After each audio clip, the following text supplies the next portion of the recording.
Млади китайци изчезват мистериозно и това се превръща в ужасяваща норма. Китай не е подходящо място за отглеждане на деца.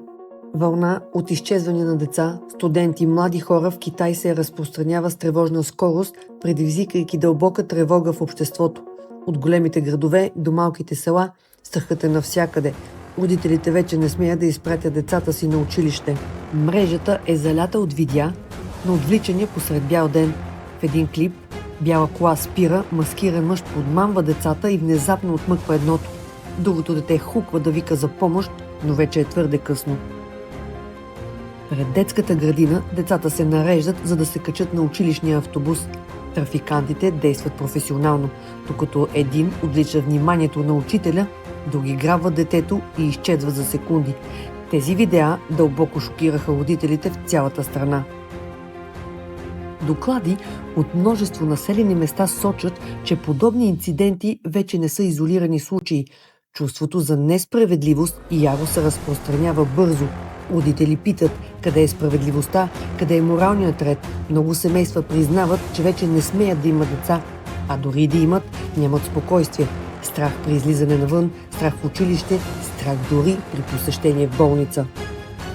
В интернет хората коментират защо охранителните камери в болници и училища винаги се развалят точно в момента на отвличането. Дали това е техническа повреда или умишлено прикриване, остава без отговор. Мнозина вярват в най-лошото, че тези деца стават жертва на насилствено отнемане на органи.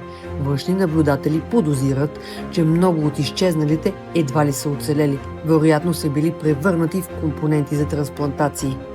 Китайският адвокат по човешки права У Шаопин заяви, че твърденията за отнемане на органи от живи студенти вече открито се дискутира в обществото.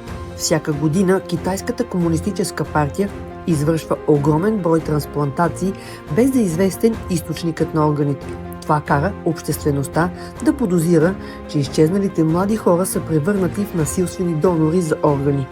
Адвокатът подчертава, че ужасът на насилственото отнемане на органи от практикуващите в Фалун Гонг сега се разпространява върху обикновените граждани.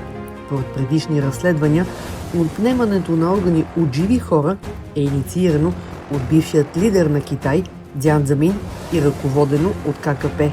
Това е истинското лице на властта без морални граници. Наблюдаваме крайната фаза на една безбожна система. Пълна дехуманизация, където властта е всичко, а човешкият живот не струва нищо. От сянката на ККП държавният апарат се превръща в хищник, който изяжда собственото си поколение.